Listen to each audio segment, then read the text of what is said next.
इसका मतलब ये नहीं कि सुप्रीम कोर्ट, जैसे भी पाकिस्तान के सुप्रीम हाई कोर्ट ने भी न्याय किया, बड़ा शानदार न्याय किया है, जिसमें न्याय हो तो नहीं रहा पर होता वो दिख ज्यादा रहा है कि अगर परवेज मुशर्रफ मर भी जाए तो भी उसकी डेड बॉडी को चौराहे पर सबके सामने 3 दिनों तक फांसी पे टांगेंगे। यही किसी देश का चरित्र होता है जो बीच बीच में उछल उछल के सामने आता है। एक मरे आदमी को 72 घंटे तक फांसी पे टांगेंगे, वो भी सरेआम चौराहे पर। हमारे देश में कसाब की फांसी हुई तो चुपचाप हुई, किसी को पता नहीं चला, एक भी व्यक्ति देख नहीं पाया पब्लिक में से, केवल वो जो 3-4 लोग होते हैं जरूरी, उनके अलावा। क्योंकि फांसी देनी है न्याय के लिए, शौक के लिए नहीं। और हम कबीलाई समाज से बाहर निकल गए हैं, इसी का प्रमाण है कि हमें फांसी देखने का शौक नहीं है, दिखाने का शौक नहीं है। तो कभी कभी क्या होता है कि न्याय दिखना चाहिए केंद्र में आ जाता है। यहां इसका मतलब ये नहीं है, यहां इसका मतलब ये कि जैसे मान लीजिए पीड़ित पक्ष है, तो जैसे अभी हुआ ना कि शबरीमाला, तो चलो अभी उसमें तो न्याय हो ही नहीं रहा है, दिखेगा तो क्या, लेकिन जैसे अभी ये कौन था सिंगर, क्या नाम था इसका, जो अभी कुलदीप सेंगर। अब इस मामले में क्या हुआ, ये मामला ऐसा है कि एक लड़की की कमजोर स्थिति का मामला है जिससे देश नाराज है। और ऐसे मामलों से क्या होता है कि देश का कॉन्फिडेंस कम हो जाता है, विशेष रूप से परिवारों का, महिलाओं का कॉन्फिडेंस कम होता है। अब उस कॉन्फिडेंस को रीइंस्टेट करने के लिए जरूरी है कि आप इस मामले को न केवल जल्दी निपटाएं बल्कि पनिशमेंट होती हुई नजर आ जाए। इस चक्कर में पनिशमेंट ज्यादा कर दें ये नहीं, वो तो निष्पक्षता के खिलाफ हो जाएगा।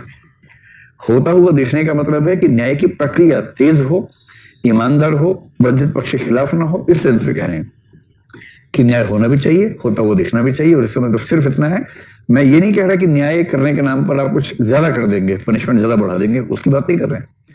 पनिशमेंट एग्जैक्टली उतनी होनी चाहिए जितनी होनी चाहिए। दिखाने के लिए पनिशमेंट को बढ़ाना ये दूसरा क्राइम है अपने आप में, ये नहीं करना है। लेकिन अपराध हुआ है तो कम से कम पीड़ित को यह संतोष मिले कि अपराध की कार्रवाई जल्दी होगी, दंड जल्दी मिलेगा, ये संतोष मिलना चाहिए। और ये संतोष पूरा समाज को मिलता है, केवल उस पीड़ित व्यक्ति को नहीं मिलता है। किसने पूछा हैदराबाद में क्या हुआ बताओ, सही हो गया? अरे भाई, उस दिन भी कहा था कि अगर आप सिविल सेवा की तैयारी कर रहे हैं तो इस तरह के एनकाउंटर को कभी भी अच्छा नहीं मान सकते हैं। और अंदर का कबीलापन जो बचा हुआ है उसके सर पर आप इसको अच्छा मान सकते हैं। तो यदि आप उसको अच्छा मानते हैं तो आपका कबीलापन आपकी चेतना पर हावी है। सिंपल सी बात है ना जी।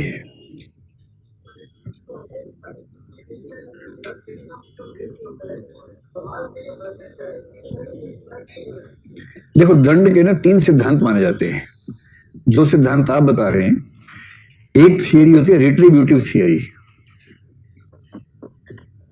इसको नोट कर लो, कहीं काम आ जाएगा। रिट्रीब्यूटिव थियरी का मतलब होता है कि जैसे वो तैसा, प्रतिकारात्मक सिद्धांत,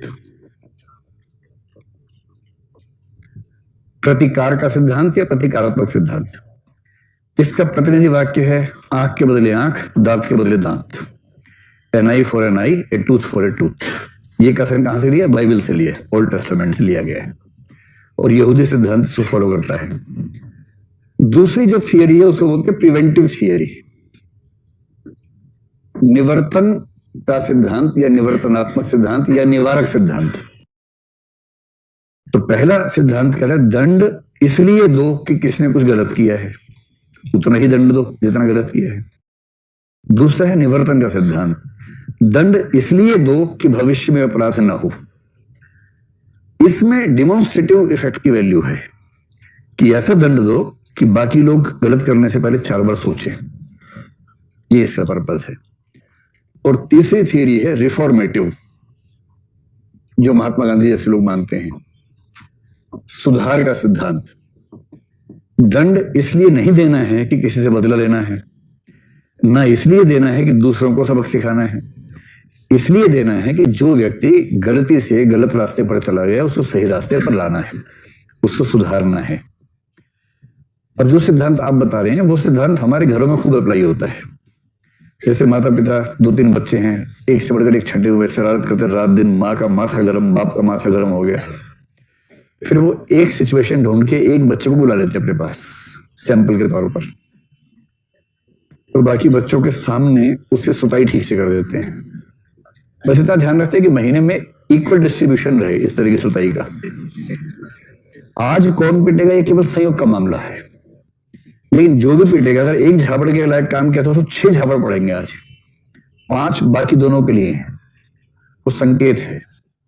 जैसे माँ बाप 3 घंटे के लिए बाहर जा रहे हैं, घर में 3 बच्चों को छोड़ के जा रहे हैं, तो उनको पता है कि युद्ध का मैदान बन जाएगा। जाने से पहले माहौल बनाने के लिए एक आध बच्चे को बुला के ठीक से पीट देते हैं, और बच्चे 3 घंटे तक नॉर्मल नहीं हो पाए तब तो वापस आ जाते हैं पेरेंट्स। तो इस बीच में राम राज्य बना रहता है घर के अंदर। ये जो सिद्धांत है इसको बोलते हैं निवारक सिद्धांत।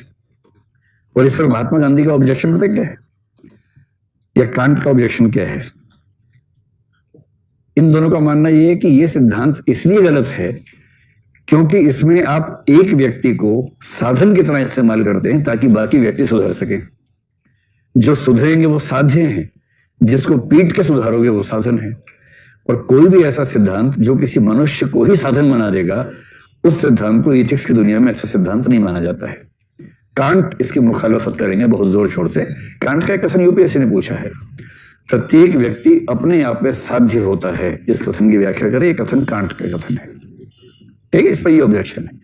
तो हम कभी भी ये सजेस्ट नहीं करेंगे किसी भी केस स्टडी में कि किसी व्यक्ति को जितना दंड उसके कृत्य के लिए मिलना चाहिए उससे ज्यादा दंड इसलिए दिया जाए कि बाकी लोग उसको देख के घबरा जाएं। हम इसका समर्थन करने से बचेंगे।